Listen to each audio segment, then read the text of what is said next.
व्यक्ति के जीवन में बहुत महत्वपूर्ण भूमिका अदा करती है। ये न सिर्फ हमको जीवन की आपाधापी से, इरिटेशन से निजात दिलाती है, बल्कि समाज से भी जोड़ती है। इसके अलावा न सिर्फ ये समाज से ही जोड़ती है, बल्कि ये हमें खुद से भी जोड़ती है, स्व से जोड़ती है, अपनी आत्मा से जोड़ती है। नमस्कार, मैं शिव पांडे आप सभी का स्वागत करता हूं सॉफ्ट कवर के इस हफ्ते के एपिसोड में, जिसमें हम हर हफ्ते किसी एक किताब पर बात करते हैं, उसके राइटर को इनवाइट करते हैं और उनसे हम आपको रूबरू कराते हैं।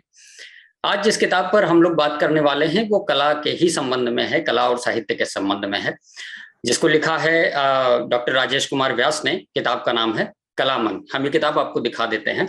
ये है बुक कलामन, इसे लिखा है डॉक्टर राजेश कुमार व्यास ने। सर, आपका स्वागत है हमारे इस कार्यक्रम में। धन्यवाद। सर, आपने इस किताब का नाम रखा है कलामन। इससे क्या जाहिर करना चाहते हैं? कला का मन से क्या संबंध है? हाँ, आपने खुद ये भी थोड़ी देर पहले जो कहा था कि कला अगर जीवन में होती है तो जीवन समृद्ध और संपन्न होता है। बल्कि मैं व्यक्तिगत ये भी मानता हूँ कि देखने को संस्कारित कोई चीज करती है तो कलाएं करती है, सुनने को संस्कारित कोई चीज करती है तो कलाएं करती है, और बुनने को भी संस्कारित करने का कार्य कहीं पर होता है तो कलाओं से होता है। और आपने कहा कि कला मन क्यों रखा है पुस्तक का नाम, तो मैं थोड़ा सा जानना चाहूंगा इसके अंतर्निहित कि असल में कलाएं सदा से ही संपन्न करती रही है। मुझे मेरा जितना भी लेखन है, चाहे यात्रा वृतांत मैंने लिखे हैं या फिर वैचारिक निबंध जो मैंने लिखे हैं, जर्नलिज्म जैसे पत्रकारिता जब मैंने की शुरुआत में, तो उसमें भी कहीं ना कहीं कलाएं जो है अपने आप जो है, मतलब प्रयास से नहीं, अपने आप कलाएं प्रकट होती रही है।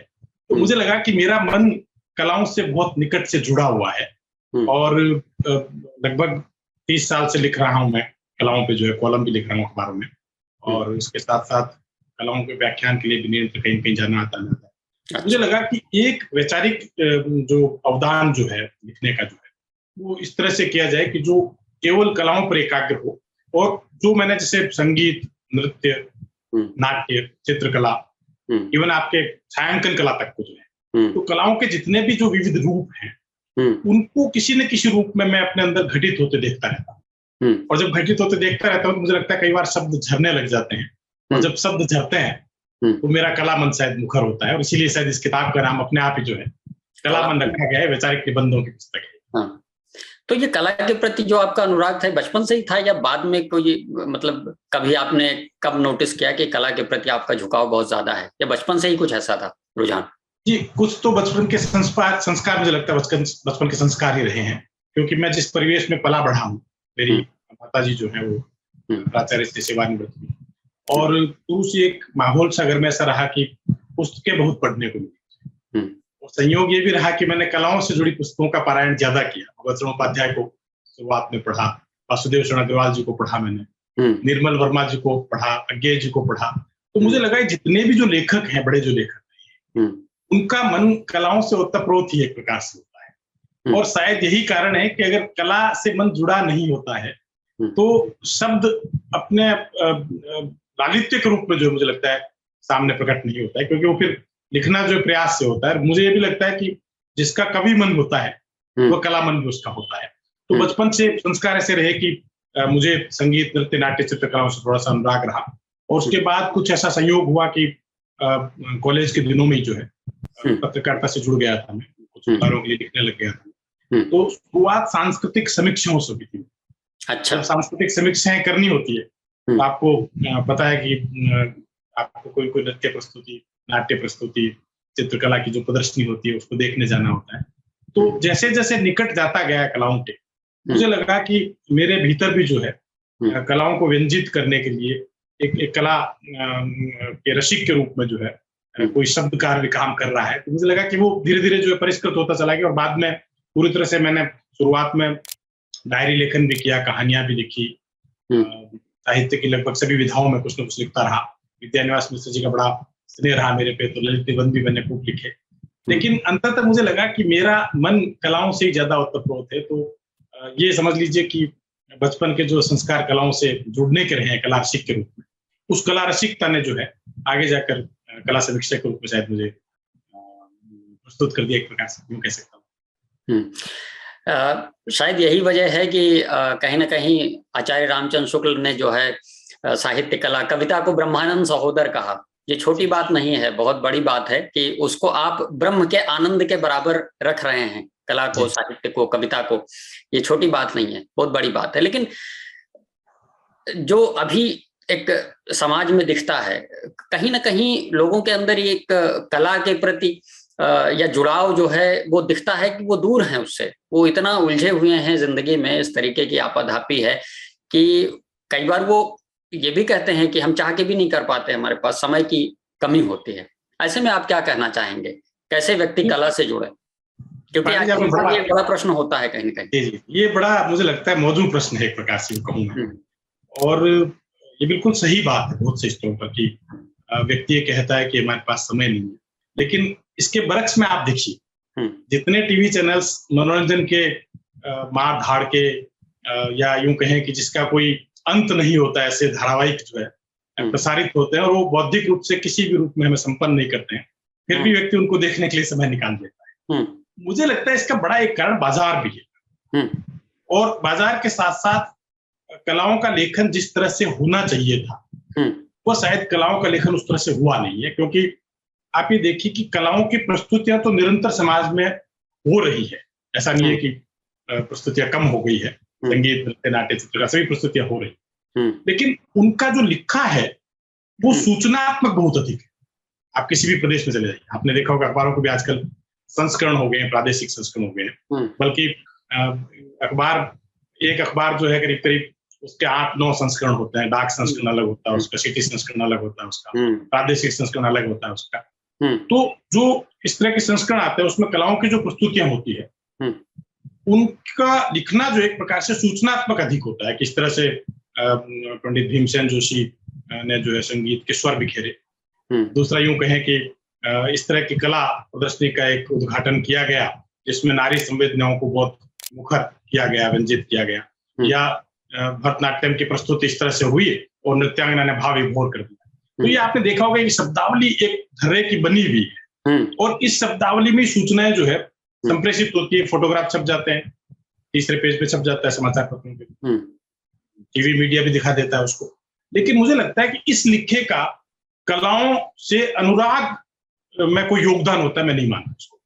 क्योंकि कलाओं के पास ले जाने के लिए लोगों को जो है इस तरह का लिखा होना चाहिए कि पढ़ने के बाद एक उत्सुकता जगे व्यक्ति की कि पंडित हरिप्रसाद चौरसिया ने इस तरह का बांसुरी वादन किया है, या इस तरह की नृत्य प्रस्तुति बिरजू महाराज ने की है, या इस तरह का जो चित्र जो है उकेरा है हिम्मत शाह ने। ये तभी हो पाएगा ना सर कि जैसे इसकी सूचना कौन देता है, जर्नलिस्ट देता है, पत्रकार देता है।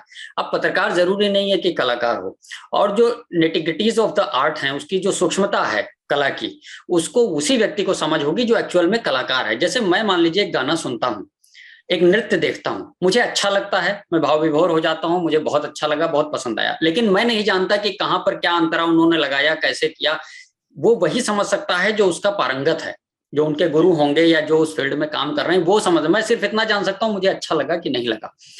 तो एक पत्रकार के तौर पर वो कैसे उन चीजों को सूचित कर सकते हैं जब उनको समझ नहीं है? और इस बात की हमें लगता है उम्मीद भी नहीं करनी चाहिए एक पत्रकार से कि वो कला की उन सूक्ष्मताओं को समझेगा, क्योंकि जिन्होंने उन सूक्ष्मताओं को समझा होता है उन्होंने अपना जीवन दिया होता है उसमें, और जो उसमें जीवन देगा वो फिर इसमें नहीं दे पाएगा। पांडे जी, आपने बड़ी अच्छी बात कही, और मुझे लगता है पत्रकारों की तरफ से आप बहुत अच्छी पैरवी एक प्रकार से की है, क्योंकि मैं भी पत्रकार रहा हूँ। आपको मैं इस रूप में अच्छा लगा मुझे कि आपने ये बात कही, लेकिन मैं इसी आलोक में आपको अपनी बात आगे जारी रखना चाहता हूँ। ये बात सही है। देखिए कि पत्रकारों के साथ एक बात और भी, जो जर्नलिज्म पढ़ाता भी रहा हूँ मैं, कि बीट जो होती है, जो क्राइम बीट देख रहा है उसको कल्चर बीट दे दी जाती है, और उससे अपेक्षा की जाती है कि वह जिस तरह से क्राइम बीट को निभाता रहा है वैसे सांस्कृतिक समीक्षा को भी निभाए। नो डाउट उसमें मुश्किल काम होता है। एक कारण देखिए, ये भी आपने सही कहा, सूचनात्मक रूप में तो उसका महत्व है जो कुछ जा रहा है। मैं ये नहीं कहता कि उस सूचनात्मक लिखे का महत्व नहीं है, लेकिन मैं ये कह रहा हूं, जैसा मैंने पहले कहा था, कि कलाओं का अनुराग जगाने के लिए उस लिखे का महत्व जो सूचनात्मक लिखे का इस रूप में महत्व जरूर है कि कोई प्रस्तुति हुई है कला की, वहां तक पहुंचने के लिए व्यक्ति उत्सुक हो जाए कि जो कलानुरागी है पहले से, जो कलानुरागी, क्योंकि हर व्यक्ति का अलग अलग आस्वाद होता है कि कौन किस कलाकार को पसंद करता है, तो वो उसको एक सूचना मिल जाती है कि फला स्थान पर इस तरह का प्रोग्राम हुआ है, तो अगली बार वो सचेत रहेगा या उस समय पहुंच जाएगा वहां पे। लेकिन जो मैं आपसे कहना चाह रहा हूँ कि ये आपने बात कही कि कलाओं पे लिखने के लिए कलाकार का होना जरूरी है, थोड़ी कला की विज्ञता होनी जरूरी है, मैं इससे थोड़ा सा सहमत नहीं हूँ। असल में कलाएं धैर्य की मांग करती हैं, जितनी भी कलाएं, शास्त्रीय संगीत की हम बात करते हैं तो शुरुआत में आलाप होता है, लंबा आलाप, जो उस आलाप को धीरज से सुन लेता है, उसको बाद का जो है छंद जो है कला, वो अलग मधुरता है सर, शास्त्रीय संगीत की मधुरता, उस मधुर को आप अनुभूत कर सकते हैं, उसका रसा स्वादन कर सकते हैं। अद्भुत है।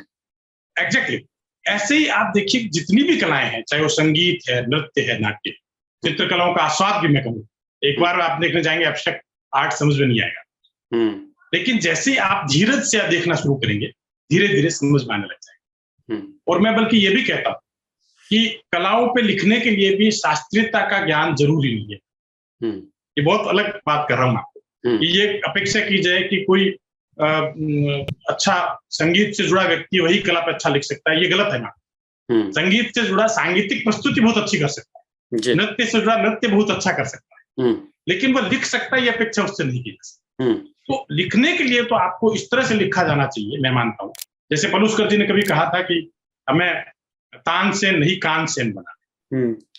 तो अगर हम ये सोच लें कि विज्ञ को लिखना शुरू करेगा, संगीत नृत्य नाट्य उनको लिखा जाएगा, तो मुझे लगता है कि उससे अनुराग कला का पैदा नहीं होगा। मैं जो कहना चाह रहा था बात कि धीरज की जरूरत है, और थोड़ा सा अगर संवाददाता किसी भी विषय, बल्कि मैं सांस्कृतिक बात नहीं कर रहा हूँ, संगीत नृत्य कलाओं की बात नहीं कर रहा हूँ, जिस भी विषय को उसको दिया गया उसको अगर जीना शुरू कर दे थोड़ा, तो अपने आप देखिए कि एक शब्दावली बन जाएगी उसकी।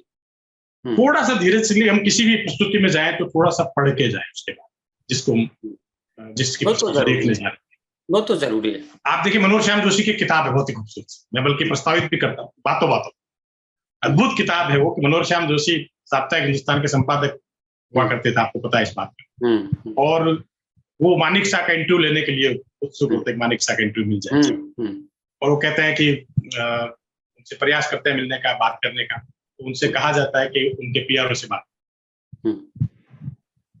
मानिक शाह के पीआरओ से। तो मनोहर श्याम जोशी भी छोड़ने वाले नहीं होते हैं, तो अंततः उनसे खुद फोन पे आते हैं, मानिक शाह कहते हैं कि आप किस उसके लिए बात करना चाहते हैं, किसके लिए बात, उनका मैं हिंदुस्तान टाइम्स के लिए आपसे बात करता हूँ। तो आप देखिए जवाब देते हैं वापस मानिक शाह कि जिस मनोहर श्याम जोशी को मैं जानता हूँ तो शायद साप्ताहिक हिंदुस्तान का एडिटर, वो लिखते हैं ब्रैकेट में कि मैं अपने कुंठा को छुपाता, मुझे लगा था कि शायद जो सेना प्रमुख होते हैं वो हिंदी पढ़ते नहीं, उनको पता नहीं होगा साप्ताहिक हिंदुस्तान है या नहीं है, तो मैं उनको अपनी बात संभालते हुए कहता हूँ कि जी मैं हिंदुस्तान टाइम्स ग्रुप की पत्रिका है जो, उसका संपादक हूँ।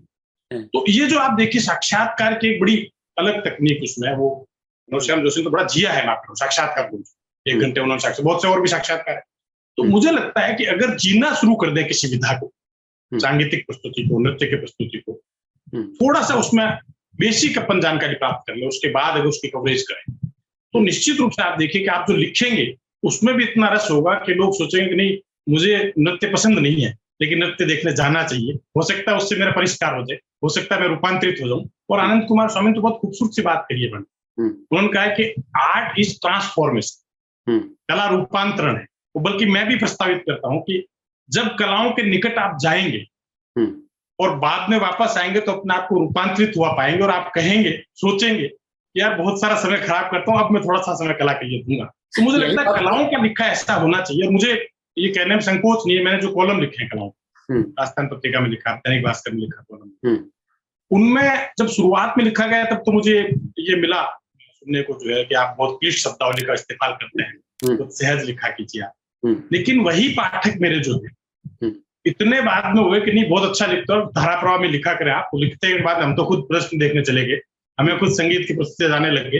तो मुझे लगता है कलाओं का लिखा अगर खुद कला रसिक होकर आप लिखोगे, जब तक आप रसिक नहीं बनेंगे कलाओं, तब तक आप रसिकता जगा नहीं सकते।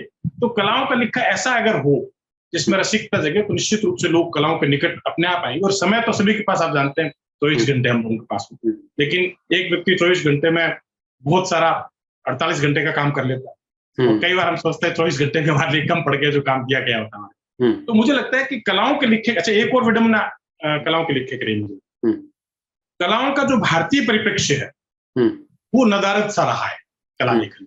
कैसे?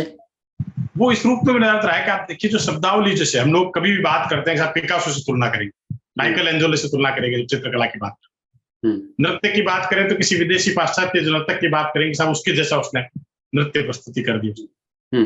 मुझे लगता है कई बार ये जो मिथक बना हुआ है कि पश्चिम की शब्दावली से ही भारतीय कलाओं को हम व्यंजित कर सकते हैं, उसकी व्याख्या कर सकते हैं, ये बहुत बड़ा मिथक है। ये मिथक बना क्यों?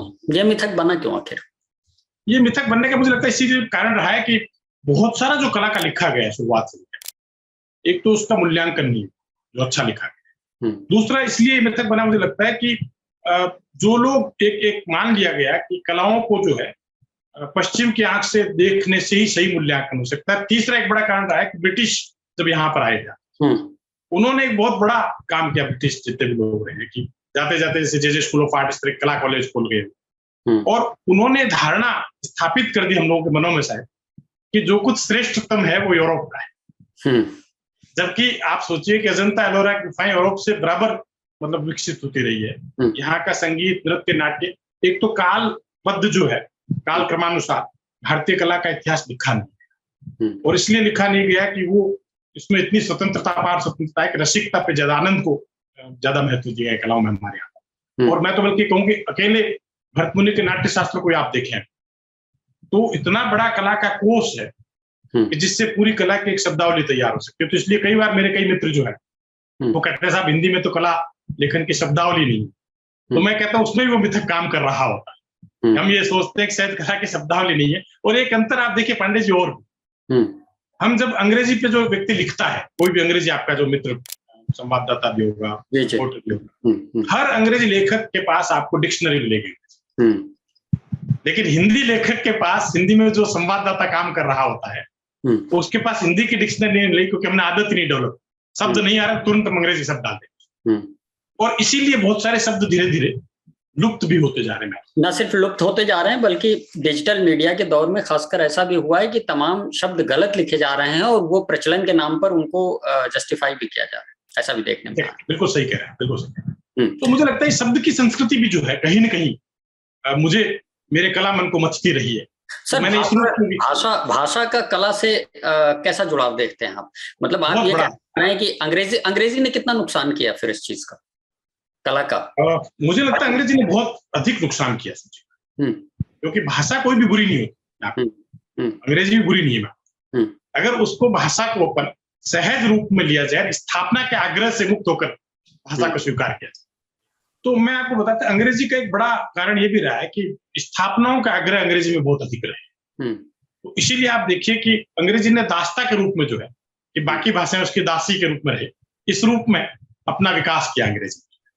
तो इसका बड़ा नुकसान ये हुआ कि हमने ये तो सर सॉरी आपको रोक रहा हूँ, ये तो हर शासक देश करता है जिसने जिसको गुलाम बना रखा है। अपने यहाँ एक जो मुहावरा है, पढ़े लिखे को फारसी क्या, हाथ चंदन को आरसी क्या। पढ़े लिखे को फारसी मतलब एक समय में जब मुगल का शासन था तो फारसी राजभाषा थी, तो पढ़े लिखे मतलब उस समय पढ़े लिखने का ये परिचय था कि उसको फारसी आती हो। ऐसे ही बाद में अंग्रेजों का शासन आया तो फिर पढ़े लिखे होने का मतलब हो गया अंग्रेजी आती हो। ये बात ठीक है, हम आजाद हो गए, लेकिन वो चलन चलता रहा, अभी भी चल रहा है। तो लेकिन ये तो हर वो करता है, ये तो ओनस हमारे ऊपर है, ये हमारी रिस्पॉन्सिबिलिटी है कि हम उसको दूर कर पाते हैं कि नहीं कर पाते हैं। अंग्रेज तो चले गए, वो थोड़ी कह रहे हैं आपने सही बात में, वो थोड़ी कह रहे हैं आप अंग्रेजी बोलो। लेकिन अंग्रेजों ने, आप सोचिए नहीं आप सोचिए अंग्रेजों ने फारसी क्यों अपनाई? अंग्रेजों ने फारसी इसलिए अपनाई थी शुरुआत में, जब यहाँ पे आए थे तो उनको पता था कि अगर फारसी नहीं सीखी गई तो यहाँ शासन बहुत बेहतर ढंग से कर नहीं पाए। और जैसे ही फारसी सीखी उन्होंने, फिर अपने आप अपनी भाषा को उन्होंने स्थापित करना शुरू। हाँ, हमने इसलिए नहीं छोड़ा, मैं आपको बता, हमने इसलिए नहीं छोड़ा अंग्रेजी को कि जितने शिक्षा के जो केंद्र स्थापित किए अंग्रेजों, कॉन्वेंट से लेके तमाम जो चीजें, वो सब अंग्रेजी की गई। और इस तरह के विचारों का अंकुरण एक प्रकार से किया गया कि व्यक्ति वही बहुत श्रेष्ठतम सोच रहा है जो अंग्रेजी को जानता है। और यह भी स्थापित किया गया श्रेष्ठतम कहीं पर है तो अंग्रेजी में ही। और आप देखिए इसका बड़ा कारण, आनंद कुमार स्वामी जो हिंदुस्तान के नहीं, उनके पिता जो है श्रीलंकाई थे, माता उनके इटली की रही है, लेकिन आनंद कुमार स्वामी जब उत्खनन का कार्य करते हैं तो उनको मूर्तियों के विग्रह मिलते हैं, भारतीय मूर्तियों के विग्रह, और वो इतने अचंभित होते हैं कि इतनी बेहतरीन कला है क्या हिंदुस्तान की, और उसके मर्म में जाते हैं, पुराणों को पढ़ते हैं और चीजों का पता लगाते हैं, और उसके बाद वो उसकी व्याख्या करना चाहते हैं यूरोप में, लेकिन कोई स्वीकार नहीं करता। वो कहते हैं कि भारतीय कला तो धर्म अनुप्राणित कला है, और ये लोग तो मतलब आस्था के कारण मतलब उस रूप में रहे, इनका कोई कलाओं से कोई बहुत ज्यादा वो नहीं है। और फिर आनंद कुमार स्वामी स्थापित करते हैं इस बात को कि कलाओं का जो स्थायित्व है, कलाओं का जो भावपूर्ण सौंदर्य कहीं पर है तो भारतीय कलाओं में, और फिर बाद में हिंदुस्तान भी आते हैं, आप जानते होंगे। लेकिन हमारे यहाँ पे इस दृष्टि जो है, कला की दृष्टि, वो खुद एक बोस्टन में बहुत सारे कला की चीजें हमारी चली गई। पाश्चात्य जो विद्वान रहे, आप देखिए कि एक विलियम आर्चर एक विद्वान रहा है, नाट्य आलोचक जो है, अंग्रेजी का बहुत बड़ा नाट्य आलोचक, उसने पूरी तरह से स्थापित किए, किताबें इस बात की लिखी है कि भारतीय कला जो है वो बिल्कुल बकवास है, बोगस कला है, भारतीय कलाएं जो है इनका कोई सार नहीं है, कोई अर्थ नहीं है। और इसके जवाब में आप देखिए महर्षि अरविंद एक किताब लिखते हैं, फाउंडेशंस ऑफ इंडियन कल्चर, और उसमें पूरी भारतीय मूर्ति कला, चित्रकला, नृत्य, तमाम कलाओं के बारे में बताते हैं कि कैसे बुद्ध की जो मूर्ति बनी, उसकी जो करुणा मूर्तिकारों ने उकेरी है, वो बुद्ध की अकेली करुणा नहीं, अकेली वो विश्व भर की करुणा है। इसीलिए आप देखिए बुद्ध की मूर्तियां, बुद्ध खुद मूर्ति के विरोधी थे, लेकिन बुद्ध की मूर्तियां विश्व भर में प्रचलित। लेकिन आप बताइए कितने लोग ये जानते हैं कि फाउंडेशंस ऑफ इंडियन कल्चर महर्षि अरविंद ने? बहुत कम लोग मिलेंगे आपको। इवन आप जो है शेक्सपियर को पढ़ लीजिए और अपने यहाँ के नाटककार मोहन राकेश को पढ़ लीजिए। मोहन राकेश के लिखे हुए नाटक तो क्या बेमिसाल हैं, और मतलब एक एक जिस तरीके से उन्होंने अंकन किया है, दृश्यांकन जो किया है, बिल्कुल एग्जैक्टली। आप चाहे आषाढ़ का एक दिन पढ़ लीजिए, बिल्कुल आषाढ़ के दिन आप दृश्य की एक छाप मिल जाएगी आपको, एक छाप मिलती है। मतलब जिसको निर्देशन करना है उसको ज्यादा कुछ सोचना ही नहीं है, और जिस तरीके से भावों का प्रवाह है और उतार चढ़ाव है, और अंत में लेकिन आप देखिए दुखद, आपके शेक्सपियर के बरक्स जो है, हम कितनी बात करते हैं मोहन राकेश की, शेक्सपियर के बरक्स, टैगोर के जो नृत्य नाट्य, ताशेर देश जो नृत्य नाटक लिखा उन्होंने, उसकी बात चलता है, यही तो विडंबना है ना।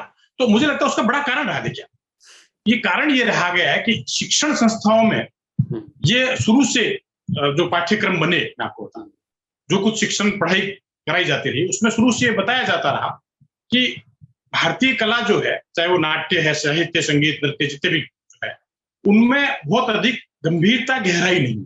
तो ये मान लिया गया कि शेक्सपियर बहुत महान लिख के गया, इसलिए हमने रांगे राव की तरफ नहीं देखते, हम लोग राहुल सांकृत्यायन के लिखे की तरफ नहीं जाते, हम निर्मल वर्मा ने इतना कलात्मक लिखा उस पर नहीं जाते हम लोग। हम टैगोर की जो शब्दावली है, इतनी मतलब बेहतरीन शब्दावली, बांग्ला की भी, जो बांग्ला संगीत को आप सुनेंगे तो लगेगा कि आप कहीं आसपास ही, समझ में नहीं है भाषा, लेकिन फिर भी संप्रेषित होते हैं। और जोड़ना चाहता हूँ इसमें, माफ कीजिएगा आपको रोक रहा हूँ, भाषा का मुझे लगता है कि इतना ज्यादा फर्क है कि भाषा की जो शब्दावली है या उसका संस्कृति से कितना जुड़ा है। जैसे हिंदी में कहा जाता है वसुधैव कुटुंबकम, ये हिंदी का है, ये शायद ही अंग्रेजी में इसका कोई इडियम आपको मिलेगा। मतलब हम हिंदी में विश्व को जोड़ने की और एक परिवार मानने की बात की जाती है, जबकि एक दूसरा मुहावरा everything is fair in love and war, ये हिंदी का नहीं है। मतलब प्यार और जंग में, प्रेम और जंग में सब कुछ जायज है। ये हमारे, ये हिंदी का कल्चर नहीं है, हिंदी की संस्कृति नहीं है, अगर इसको दूसरे वे में देखा जाए तो भाषा का इतना प्रभाव है कि वो भाषा की शब्दावलियां ही आपकी व्यक्तित्व का निर्माण करते हैं, आपकी पर्सनालिटी को बनाते हैं। मैं आपको बता रहा हूँ इसीलिए कि आप देखिए कि मैंने जो लिखा है, कलाओं पे जो भी लिखा है, उस लिखे में मैंने खुद, आप ये समझ लीजिए मेरा लिखा हुआ जो है, उसके पीछे एक बड़ा कारण ये भी रहा है कि मैंने खुद निकट से अनुभूत किया कि आपका लिखा पाठकों को सुहाता क्यों। आप सोचिए, लेखक लिखता तब निरंतर है, मैं अभी भी कहता हूँ बहुत सारी किताबें लिखने की जरूरत नहीं। अगर आपका लिखा संप्रेषित हो रहा है, पाठकों को सुहाता है, तो आप पे दबाव भी रहेगा कि आप लिखें। बल्कि मैं तो उन संपादकों के प्रति कृतज्ञता भाव रखता हूं जिन्होंने पीछे पढ़ के मुझसे निरंतर लिखवाया है, और वो शायद इसलिए लिखवाया कि पाठक उसको पसंद करे। और मैंने इसके पीछे भी जाता हूँ, पार्श्व में भी, पाठक पसंद क्यों कर, मुझे लगता है कि पाठक इसलिए पसंद करते हैं कि अगर आप खुद कलाओं से आनंदित हो रहे हैं, अगर खुद कलाएं आपको रस से सराबोर कर रही हैं, अगर आप कलाओं में रम रहे हैं, तो आपका लिखा भी उतना ही आनंद प्रदान करेगा पाठकों को। लेकिन ये शर्त भी है, मतलब ये केवल कला के लेखन की शर्त नहीं है, साहित्य की तमाम विधाओं में अगर उसने डूब कर लिखा है, किसी उसको जिया है, तो निश्चित रूप से वो पाठकों तक संप्रेषित होते हैं, पाठक उसको पसंद भी करते हैं। इसलिए मैं कई बार ये भी कहता हूँ, पाठकों का संकट नहीं, लिखा बेतरतीब इतना जा रहा है, मैं आपको बता रहा हूं, इस रूप में प्रस्तुत हो रहा है कि पाठक शायद इसलिए मुंह मोड़ लेते हैं, थोड़ा बहुत पढ़ते हैं उनको समझ में आ जाता है कि पढ़ने लायक नहीं, छोड़ देते हैं। मुझे लगता है कई बार लेखक भी इतने वो हो रहे हैं, शायद ग्लैमर के कारण भी आ रहे हैं, पत्रकारिता में ऐसे लोग आ रहे हैं, कई पत्र तो ऐसे हैं जो आप देखिए कि उनको अगर पढ़ेंगे आप तो इंट्रो से लेके पूरी चीजें उसमें पता नहीं चलेगा अंग्रेजी में लिखा है कि हिंदी में लिखा। तो एक बड़ा कारण ये भी मुझे लगता है कि भाषा के प्रति सजग है, शब्द के प्रति सजग है, और आपने उस कलाओं को जिया है, उसका पूरी तरह से आस्वाद करके लिखा है, तो निश्चित रूप से आपके शब्द आकृष्ट करेंगे पढ़ने वालों को। आपने अपनी किताब में लिखा सर, आपने किताब में आनंद केटिश का जिक्र किया है, जिन्होंने लिखा कि अगर मतलब बचाना है विश्व को तो भारतीय कलाओं को समझना पड़ेगा। तो इसको बहुत बड़ी बात कही, बहुत बड़ी बात कही है कि विश्व, आपने क्या बात कही है, विश्व को बचाना है। विश्व ने ये नहीं कहा कि भारत को बचाना है। वही वसुधैव कुटुंबकम, वसुधैव कुटुंबकम। उसका कारण देखिए, वो बहुत गहराई में गए भारतीय कला। उन्होंने नटराज पे पूरी किताब देख ली, शिव पे लिखी किताब। क्यों लिखी उन्होंने किताब? उनको पता था कि नृत्य के पीछे भी जो अवधारणा भारत की रही है वो बहुत गहरी अवधारणा है। उन्होंने संगीत के बारे में लिखा है कि संगीत की भी भारतीय अवधारणा बहुत मतलब सपाट नहीं है यहाँ पर। मुझे लगता है कि जब इतना आनंद कुमार स्वामी जैसा विद्वान ये कह रहा है, महर्षि अरविंद कह रहे हैं, हम क्यों नहीं उसको उसके आलोक में जो है कलाओं पे विचारते हैं और हमारे लिखे का पुनरावलोकन करते हैं। कितने लोग होंगे आप सोचिए कलाओं पे जो है वासुदेव शरण अग्रवाल को पढ़ाओ, अगर पढ़ें तो हम हमारी दृष्टि के अंतर्गत कलाओं को बहुत ढंग से व्याख्यायित कर सकते हैं, क्योंकि भारतीय कला दृष्टि बहुत से स्तरों पर उपेक्षित रही है कलाओं के लेखन में। तो मेरा ये भी प्रयास रहा है कि जो कला मन है वो भारतीय कला दृष्टि के आलोक में लिखी गई पुस्तक है, और इसमें जितने भी आलेख हैं वो सब प्रयास नहीं है। मतलब आप सोचिए कि बगैर प्रयास के जो है वो लिखा गया है, बल्कि मैं यूं भी कह सकता हूं कि जैसे किसी प्रस्तुति को देखा मैंने, अचानक मुझे शब्द झरने लग गए। मैं एक प्रसंग छोटा सा बताऊंगा। पंडित जसराज जयपुर में आते हैं प्रस्तुति, मैं उनको सुनने के लिए जाता हूँ। वो मांडुक्योपनिषद से शुरुआत करते हैं गान की। अच्छा, मैं इतना विभोर हो जाता हूँ कि आप सोचिए, बिल्कुल वो लगता है कि मैं डूब रहा हूँ उसमें। और मुझे अचानक लगा कि मैं अभी जो अनुभूति मन में हो रही है उसको लिख लेना चाहिए कुछ पॉइंट। वो मैंने लिख लिए और रात को आकर मैंने उसको लिख दिया पूरा। सुबह तक लिखता रहा, 3 घंटे तक। और संयोग की बात, एक दिन बाद ही पत्रिका से फोन आता है कि कवर स्टोरी जानिए राय जी आप दे दीजिए। मैं दे देता हूँ, मेरा पंडित जसराज से कोई परिचय नहीं है। वो छपता है, उसके बाद पंडित जसराज को कोई देते हैं वो लिखा हुआ, और वो आके मुझे कहते हैं वापस कि व्यास जी जो है ना यार, आप रामबाग होटल आ सकते हैं। मैं कहता हूँ कि बोले पंडित जसराज बोलो, मुझे लगता है मजाक कर रहा है। और मैं जाता हूँ वहां पे तो वो कहते हैं नहीं, आपने जो लिखा है ना वो सुनाइए मुझे वाचन करके। अरे क्या आप सोचिए, कलाकार भी अगर उसको लगता है कि ये कटपेस्ट किया हुआ नहीं और उसने प्रवाह में लिखा है, तो उसको भी लगता है मेरे लिखे को कहीं न कहीं शब्दों में जिया गया है। तो मैं कई बार एक कहता हूँ, एक कारण और मेरे, आपने जो बात कही थी पहले कि इसके क्या कारण रहे तक, एक तो हम लोगों ने गूगल बाबा पर इतने निर्भर हो गए हैं, कहीं पर भी कुछ दिखता है गूगल से लेते हैं। तो हमारी खुद की जो अंदर की शब्द क्षमताएं जो है वो रीत रही है ना, वो कम भी हो रही है। तो जो भारतीय दृष्टि है, कला दृष्टि आपकी, वो इतनी गहरी है कि अगर आप उतरेंगे उस कला दृष्टि में तो अपने आप कला के मर्मज्ञ बन जाएंगे। क्योंकि मैं तो बहुत अधिक कला मर्मज्ञ नहीं हूँ, पर फिर कई बार कोई लोग कहते हैं कि आपने इतना बेहतरीन नृत्य पे लिखा। भी मैं खजुराहो डांस फेस्टिवल गया, मैं आपको बता, तो मुझे लगा कि मैंने नृत्य पे अपना जो है व्याख्यान प्रस्तुत किया, वहां की भारतीय नृत्य की परंपरा जो रही। और मैंने कहा कि भारतीय नृत्य की परंपरा शिव से प्रारंभ होती आती है, शिव का जो तांडव लास्य जो भी रहा है। और वो जब काली से उनका जो होता है, आप सोचिए मुकाबला होता है काली से, काली संहार पे उतारू हो जाती है पूरी तरह से। सभी देवता घबराते हैं कि अब तो इसको रोकना मुश्किल हो गया काली को, और शिव वहां पहुंचते हैं और वो कहते हैं कि भाई मुझे नृत्य में हरा दो, फिर मुझे ही मार लेना, कोई दिक्कत नहीं। और काली उनकी बातों में आ जाती है। काली अपनी तमाम जो ऊर्जा है, जो नेगेटिव जिसको कहें कि वो संहार में लगी हुई है, उसको नृत्य में रूपांतरित कर देती है। और शिव और काली का मुकाबला होता है। अंततः ये होता है कि शिव सब जब समझ लेते हैं कि मैं जीत नहीं पा रहा हूं, तो आपको पता है कि एक टांग पूरी ऊंची करते हैं वो, और महिला सुलभता, जो उनकी जो शर्म की सुलभता होती है, उसके कारण काली फिर हार मान लेती है शर्म से। तो ये जो रूपक जो है एक प्रकार, ये जो हमारे आख्यान है अपने पुराणों में या कहीं पर भी आख्यान बनेंगे, उन रूपक में भी अगर जाएंगे तो आप देखिए कलाएं व्यक्ति को रूपांतरित करती है, उसकी ऊर्जा का पूरी तरह से रूपांतरण करती है। तो आप सोचिए कि हर कला, भारतीय कला जो है, उसके पीछे कोई न कोई गहरा निहितार्थ है। आप देखिए कि नृत्य सम्राट उदय शंकर को देखिए, मतलब भारत के जितने भी लोक नृत्य, वहां से उन्होंने अपने आप को रूपांतरित किया, और लोक नृत्यों से जो है एक अलग शैली जो है नृत्य की उन्होंने विकसित की, नृत्य सम्राट के रूप में। वो पंडित रविशंकर आप देखिए जब बाहर जाते हैं, सितार, उनका जीवनी में लिखा उनका, आप देखिए वो कहते हैं मैं जब सितार बजाता था बाहर, तो लोग टिकट खरीद के आते थे और अनर्गल कुछ न कुछ करते रहते थे। तो मुझे लगा कि सितार को समझाना भी जरूरी है बजाने के साथ। और पंडित रविशंकर ने काम किया कि अपनी प्रस्तुति से पहले संक्षिप्त से एक व्याख्या उस प्रस्तुति के बारे में विदेशों में करनी शुरू कर दी। और आप देखिए भारतीय सितार और भारतीय रविशंकर जो है सुदूर देशों तक लोकप्रिय हुए, आज भी लोकप्रिय है। तो मुझे कई बार ये कला के लिखे का महत्व भी, मैं आपको कला की व्याख्या का महत्व भी, तो मुझे ये भी लगता है कई बार कि कलाओं की प्रस्तुति के साथ साथ अगर उसकी सही रूप में व्याख्या होती है, हम उसको सही ढंग से प्रस्तुत कर पाते हैं कि कलाएं कितना बड़ा परिवर्तन कर सकती है। बल्कि मैं तो ये भी कहता हूं, संस्कृति में अगर आपको सकारात्मक परिवर्तन करने हैं तो कलाओं की ओर जाना होगा, क्योंकि कलाओं में वो ताकत है, वो ऊर्जा है कि वो तमाम नकारात्मक चीजों को सकारात्मक में परिवर्तन रूपांतरित कर सकते। अच्छा सर, कला और मनोरंजन में कैसा संबंध आप देखते हैं? मतलब कला मनोरंजन भी करती है, लेकिन बड़ा भेद है। देखिए आपने बड़ा अच्छा प्रश्न किया है कि बड़ा भेद इसमें है कि लेकिन आजकल मनोरंजन के नाम पर और भी तमाम चीजें हैं, इसीलिए मैंने पूछा। लेकिन आप सोचिए उस शब्द में कहाँ जा रहे हैं। मनोरंजन का अर्थ था मन को रंजित करना, मन रंजित। और आप सोचिए मनोरंजन के नाम पे जो कुछ अनर्गल आज के समय में हो रहा है, क्या मन रंजित हो रहा है क्या?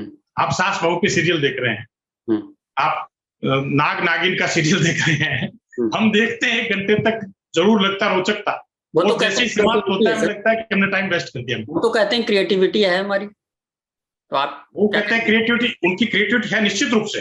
बाजार की क्रिएटिविटी आप देखिए, बाजार की आप सोचिए कि सब चरम पे ले जाते हैं उसको। जब तक आप देख रहे होते हैं आपको लगता है कि लोगों को मजा आ रहा है, हम दिखा रहे हैं, इसमें क्या है?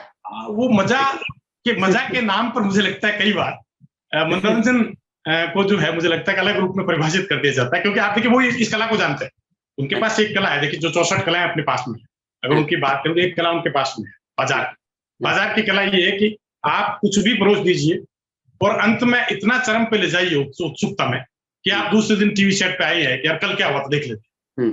ये जो कला है डेफिनेटली उसका उपयोग वो अनर्गल के लिए कर रहे हैं मुझे लगता है। तो मुझे लगता है मनोरंजन को भी हमने को देखना पड़ेगा आज के परिप्रेक्ष्य में कि मन को रंजित अगर क्या ऐसा नहीं हो सकता कि उनका ये तर्क है कि जो समाज में है हम वही दिखा रहे हैं? ये बात आपने सही कही है, उनका तर्क है, कुतर्क भी कह सकते हैं इस बात को कि समाज में हो तो दिखा रहा है। लेकिन आप सोचिए कि हम अगर स्वस्थ और अच्छी चीजें दे रहे हैं लोगों को तो एक स्वस्थ समाज का निर्माण हो। लेकिन बाजार की शक्तियों का इससे बहुत ज्यादा सरोकार नहीं, वो कहें कुछ भी मैं आपको बता, लेकिन आप बताइए हो रहा है क्या ऐसा? अगर वही साहित्य को समाज का दर्पण कहा जाए, कलाओं को भी यही कहा जाता है कि जो कुछ घटित होता है उसको रूपांतरित कलाएं जो करती है, और कलाकार हमेशा नया जब सिरजते हैं तो ये देखते हैं कि कैसे समकालीनता का समावेश उसमें किया जाए। तो यही तो बात है। जैसे आपने कहा ना कि साहित्य समाज का दर्पण होता है, मंटो ने क्या कहा?